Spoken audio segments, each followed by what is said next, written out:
How's it going, everybody? It's Ryan. Today, as you can see in the title, I found the cheapest 4090 I could find.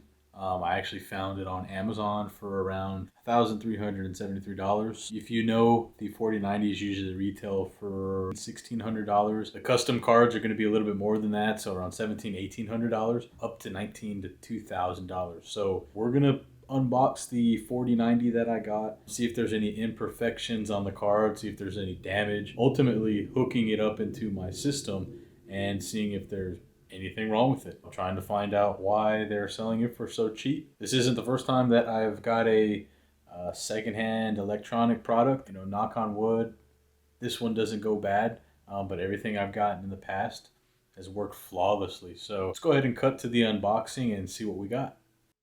All right, so please excuse the mess around my desk here. I pre-opened the box, so I didn't have to open it on camera. I haven't looked at anything yet. So let's go ahead, take a look in here. That's a good sign. You see 4090 already, so you know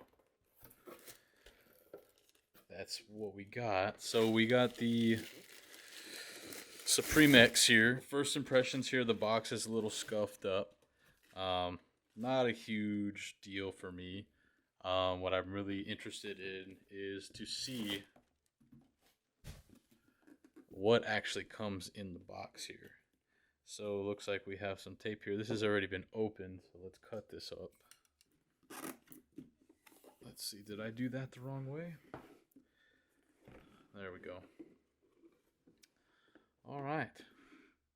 So, wow, I'm surprised this is in here. We have the mouse pad that it comes with. Shocked that that's in there.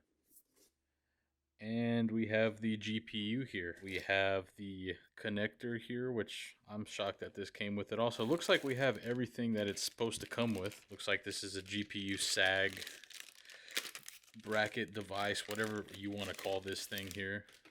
Shouldn't need this because I think what I'm going to end up doing is water cooling the system if this graphics card does what it's supposed to do and doesn't arrive dead. So let's take it out of the plastic, and man, this thing is just massive. So take it out the plastic.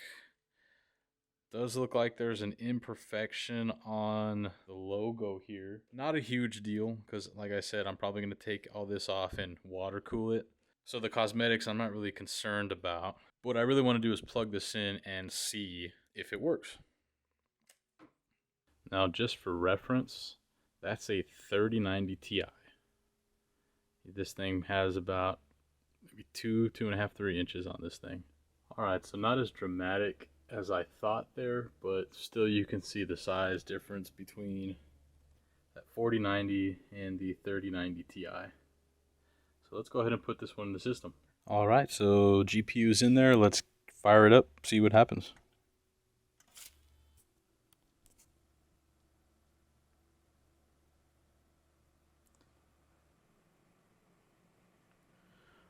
Looks good so far. Let's go ahead and see what's on the screen. All right, so 4090 is in. We're going to run the Heaven benchmark. Here are my settings here. I already did a test before this. This is a couple days after playing some games on the device. Everything works perfectly fine. Haven't ran into any hiccups. If we benchmark this here, you're going to see down here in the corner, you're going to get 200 to 300 FPS on those settings that I got. So I sped up this process. I already did this benchmark here, but just to show you it running right now, getting 200 to 300 FPS doing this. So let's go ahead and stop this here. So I'll go ahead and pull this up here and y'all can compare. So I got a score of 7,631. Minimum FPS 14, maximum 558, but you're getting an average FPS of 302.9, so 303 frames per second there. Like I said, these are the settings down here with a Ryzen 9 7950X and a 4090. So at the end of the day, I would say this is a pretty big win. Got this graphics card for a lot less than what it retails for. Works perfectly fine. Does have some cosmetic imperfections, but like I said, I think the move moving forward is to water cool the whole system.